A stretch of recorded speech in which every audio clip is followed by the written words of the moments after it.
சுசக்கர வரதாச்சாரியம் சுத்தசத்வ குருத்தமம் ஸ்ரீநிதி ராகவம் வந்தே ஹியபார கருணாகரம் கவிதாஜித கல்லோலி கன்யகா காந்தவக்ஷசே கருணாதி குணாத்தியாய கமலாநிதயே நமஹா. ஸ்ரீ சங்கரா தொலைக்காட்சி நேயர்களுக்கு நமஸ்காரம். புன்னகை ராமாயணம் கிஷ்கிந்தா ஸ்பந்தத்தின் 2வது ஸ்லோகம், அதாவது 2வது புன்னகையை இன்றைய தினம் நாம் அனுபவிக்க உள்ளோம். இந்த புன்னகையும் ஹனுமானை பார்த்து ராமன் பூத்த புன்னகை தான். ஆனா முதல் ஸ்லோகத்துல ஹனுமானின் முகத்தை பார்த்து ராமன் புன்னகை செய்தார். இப்போ 2வது ஸ்லோகத்துல ஹனுமானுடைய பேச்சை கேட்டு எவ்வளவு அழகா பேசுறாருன்னு அந்த சொல்லின் செல்வனான ஹனுமானுடைய அந்த பேச்சுக்காக அவரை நோக்கி ராமன் பூத்த புன்னகை, அதைத்தான் 2வது ஸ்லோகத்திலே நாம் காண உள்ளோம். அப்போ காட்சி, உங்கள் மனத்திரையை திறந்து கொள்ளுங்கள். ரிஷியமுக மலைக்கு சுக்ரீவனை தேடி ராமனும் லக்ஷ்மணனும் வருகிறார்கள். ஹனுமான் அவர்களை எதிர்கொண்டு வரவேற்கிறார். யார் என்னன்னு விசாரிச்சுன்னு வர சுக்ரீவன் வர சொல்லியிருக்கான். ரொம்ப அழகா பேசுறார். அந்த பேச்சை கேட்டு மகிழ்ந்து ராமன் புன்னகை செய்கிறான். அப்போ உங்கள் மனத்திரையிலே காட்சி, தொலைக்காட்சி திரையிலே 2வது ஸ்லோகம், கிஷ்கிந்தா ஸ்பந்தத்தின் 2வது ஸ்லோகம். வாயோராத்ம புவோ நதஸ்ய நிதராம் தஸ்யாத தாம் அத்புதாம் ஸ்ருத்வா நாம கிரம் சுவர்ண மகிதாம் சுஷ்டூதிதாம் சுஸ்வராம் சத்யம் திவ்ய சுதோபமாம் சுமகிதாம் ஸ்ரீராம மந்தஸ்மிதம் யத்தே நாம முகாம்புஜே சமபவத் தத் சத்யம் ஏதத் பிரபோ. இப்போ வில்லூர் சுவாமி வடுவூர் ராமனை பார்த்து சொல்கிறார், ராமனோடு பேச நீங்களும் தயாராகுங்கள். ராமனை பார்த்து சொல்றார், ராமா, உன் எதிரே வந்தானே ஹனுமான், வாயோர் ஆத்மபுவஹா, வாயுவின் மகனாகிய அந்த ஹனுமான், நதஸ்ய, உன்னை அடிபணிந்தான், உனக்கு நமஸ்காரம் செய்தான். நிதராம் தஸ்யாதாம் அத்புதாம், அதுக்கப்புறம் உன்னிடம் பேச தொடங்கினானே, அத்புதாம், அவர் பேசக்கூடிய ஒரு வார்த்தையும், ஏன்னா இது வால்மீகியே அப்படி கொண்டாடுறார். என்னன்னா வாக்கியஜன், பேச்சு எப்படி பேசணுங்கிறது அவ்வளவு ஒரு சாமர்த்தியம் கொண்டவன் ஹனுமான். அதனால அற்புதமான வார்த்தைகளை பேசுகிறான். அடுத்து ஸ்ருத்வா நாமகீரம் சுவர்ண மகிதாம், சரியான வார்த்தைகள், எந்த இடத்துல என்ன வார்த்தை போடணுமோ அதை பர்ஃபெக்டா போடுறாராம் ஹனுமான். ஏன்னா ராம லக்ஷ்மணர்களை வரவேற்கிறார் ஹனுமான். வரவேற்கும் போது ராமனை பார்த்து சொன்னார், உங்களுடைய தோள்கள்லாம் ரொம்ப அழகா இருக்கு, நீண்டு இருக்கு, உருண்டு திரண்டு இருக்கு, நல்ல உழல் தடி போல வலிமையா இருக்கு. ஆனா ஏதாவது ஆபரணம் எல்லாம் போட்டு அழக மறைச்சுக்கப்படாதோ, நீங்க பாட்டுக்கு எந்த ஆபரணம் இல்லாமல் இப்படி அழக வெளியில காமிச்சுன்னு வந்துட்டு கேட்கிறாராம். அவ்வளவு அழகான வார்த்தை. ஆயதாஷ்ட சுவிருத்தாஷ்ட பாகவஹா பரிகோபமாக சர்வபூஷண பூஷாரஹா கிமர்த்தம் ந விபூஷிதாக. நீங்க என்ன உங்களுடைய தோள்கள் எல்லாம் ஒரு ஆபரணம் போட்டுக்க மாட்டேளா? இப்படி இந்த அழகை வெளியில காட்டிக்கொண்டு நீங்கள் வந்து விட்டீர்களே, கண்பட்டு விடுமோ என்று சொன்னாராம். அப்புறம் சுஷ்டூதிதாம், என்னதான் பேசினாலும் அந்த டெலிவரின்னு ஒண்ணு இருக்கு. நாம அந்த வார்த்தையை எப்படி டெலிவர் பண்றோமோ அதை பொறுத்து தான் அதுக்கு பெருமை. அப்ப சரியா அதை எக்ஸ்பிரஸ் பண்றார். உள்ளத்துல என்ன கருத்து இருக்கோ அது வார்த்தையில வரணும். ஏன்னா அது வரலைன்னா நிறைய குழப்பத்துல போய் முடிஞ்சிடும். சுஸ்வராம், சரியான ஸ்வரத்துல. ஏன்னா பெரியோர்கள்ட்ட பேசுறோம்னா உச்சஸ்வரத்துல பேசப்படாது, நாம பணிவோடு பேசணும். அப்போ அந்த பேச்சிலேயே எவ்வளவு ஆஸ்பெக்ட்ஸ் பாருங்க. பணிவான ஸ்வரத்துல பேசுறாராம், உள்ளத்தில் இருக்கும் கருத்தை சரியாக தெரிவிக்கிறாராம், நல்ல மங்களகரமான வார்த்தைகளை பயன்படுத்தி பேசுறாராம், எல்லாத்துக்கும் மேல அற்புதமா பேசுறாராம். அந்த பேச்சை கேட்டு ராமனே வியக்கிறான். இது கம்பரும் ரொம்ப அழகா கம்பராமாயணத்திலே காட்டுகிறார். என்ன பண்றார் ஹனுமான், சுக்ரீவன் வந்திருக்கிற 2 பேரும் யாருன்னு விசாரிக்க சொல்லித்தான் அனுப்பியிருக்கான். நாம தான் என்ன பண்ணுவோம், நேரா போய், சார் நீங்க யாரு சார், எங்க தலைவர் நீங்க யாருன்னு விசாரிச்சுன்னு வர சொன்னார், அப்படித்தானே சொல்லுவோம். ஹனுமான் அப்படி கேட்கலையாம். யாரென விளம்புகேன் நான் என் குலத்தரசர்க்குமை.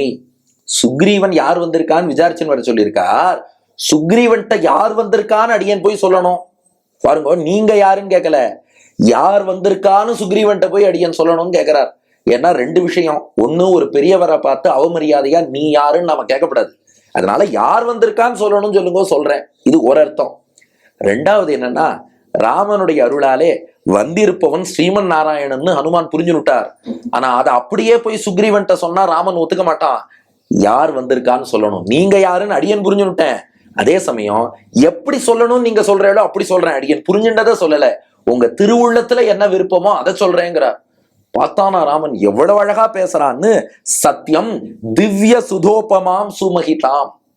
அப்ப ஹனுமானுடைய பேச்சு எப்படி இருக்கான், திவ்யமான அமுதம்.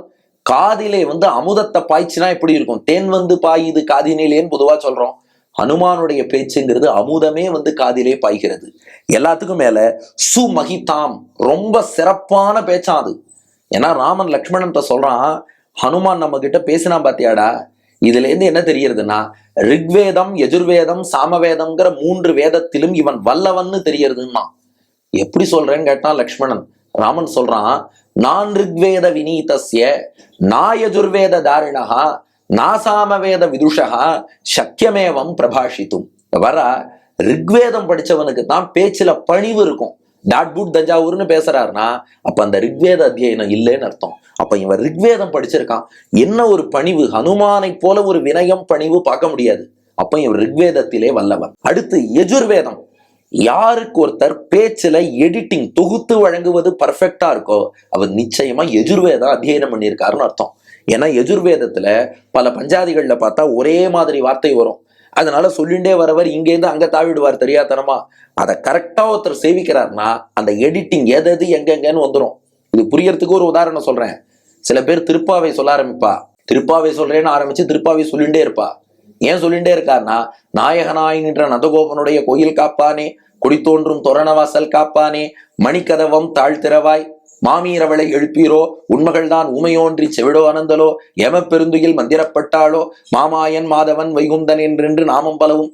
அப்போ 16ஆம் பாட்டுல ஒரு மணிக்கதவம் தாழ்த்திரவாய், 9ஆம் பாட்டுல மணிக்கதவம் தாழ்த்திரவாய், 16ஆம் பாட்டுல உள்ள அந்த கோயில் காப்பானே, கொடி தோன்றும் தோரண வாசல் காப்பானே, மணிக்கதவம் தாழ்த்திரவாய் சொல்லிட்டு இவாளுக்கு 9ஆம் பாட்டு ஞாபகம் வந்ததும் மாமான் மகளை மணிக்கதவம் தாழ்த்திரவாய் நினைச்சுட்டு மாமியரவளை எழுப்பிரோ. அப்போ ஒவ்வொருத்தரையும் 16ஆம் பாட்டு வரைக்கும் போவா, திரும்ப 9ஆம் பாட்டே வரும், 16ஆம் பாட்டுக்கு போவா, 9ஆம் பாட்டே வரும். இவா என்னைக்கு சொல்லி முடிக்கிறது?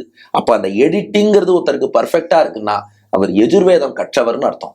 எல்லாத்துக்கும் மேல ராமன் சொன்னா, இவன் பேச்சுல பாருடா என்ன ஒரு இசை, நாமெல்லாம் பாடினா ஒப்பிக்கிற மாதிரி இருக்கும், ஹனுமான் பேசுறதே இசையோடு பாடுவது போல இருக்கு.